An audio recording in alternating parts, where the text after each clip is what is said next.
Hi అండి, welcome to my channel. కరకరలాడే ఉల్లి రవ్వ దోశలండి. ఇవైతే నేను తయారు చేయలేదండి. అందరికీ నా వంటలు ఇష్టమైతే నాకు మా అమ్మాయి చేసిన ఈ రవ్వ దోశలు అంటే చాలా ఇష్టమండి. అందుకు సింపుల్గా అలా వీడియో తీశాను చూడండి. ఏ ఒక చిన్న గ్లాసు ఏదో గ్లాస్ కొలత తీసుకోండి. ఆ గ్లాసుడు బొంబాయి రవ్వ వేసుకోవాలండి. అలాగే గ్లాసుడు గోధుమ పిండి వేసుకోవాలి. అలాగే అదే గ్లాసుడు బియ్యం పిండి వేసుకోవాలండి. ఇది తడి బియ్యం పిండి అండి.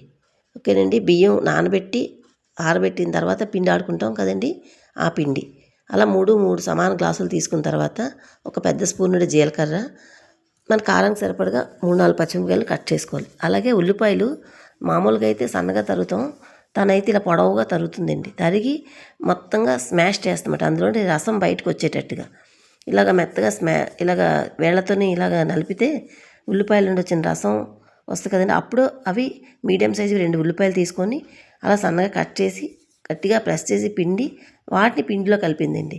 కలిపి అలాగా చేతితో ప్రెస్ చేస్తూ కలుపుకున్నారు. కలిపిన తర్వాత కొంచెం వాటర్ పోసి పిండిని మనకి దోశలు పోసుకోవడానికి పలచగా కావాలి కదండి, అలాగా అంత కన్సిస్టెన్సీ వచ్చిందాక నీళ్ళు పోసి రుచికి సరిపడినంత సాల్ట్ వేసుకొని అలా కలుపుకోవాలండి. ఇది నానిన తర్వాత కొంచెం థిక్గా వస్తుంది. అదే అలా 10 నిమిషాలు నానేలోపు చట్నీ కోసం పచ్చిమిరపకాయలు ఒక 6-7 పచ్చిమిరపకాయలు వేయించి తీసుకున్నాము.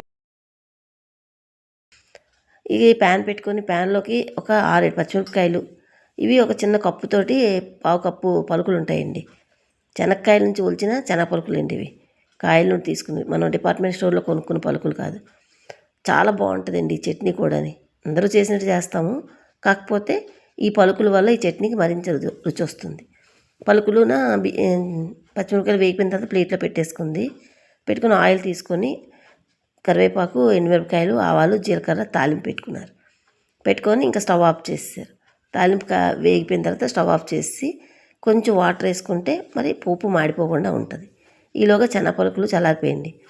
దాంట్లోకి రుచికి సరిపడినంత ఉప్పు, ఒక చిన్న చింతపండు అండి, తొక్కులు అది తాళ్ళున గింజలు ఏమి లేకుండా చిన్న చింతపండు, చాలా చిన్నది, ఉసిరికాయ ఎంత కన్నా చిన్నగా ఉంటుంది అంత చింతపండు తీసుకొని అది మిక్సీ పట్టేసుకోవాలి చట్నీలా.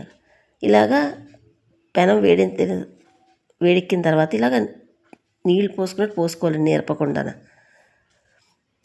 చాలా బాగా చేస్తుందండి, చాలా రుచిగా ఉంటాయి. అందుకే సరదాగా అలా వీడియో తీసుకున్నాను.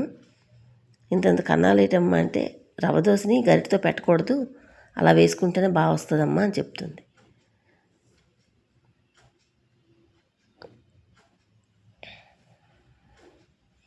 అలాగ 2 వైపులు చక్కగా కాల్చుకోవాలండి. కొంచెం టైం పడుతుంది ఈ దోశ కాలడానికి.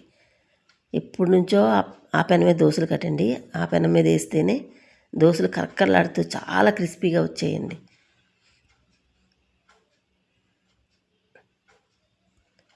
చూడండి భలే వచ్చాయనుకోండి.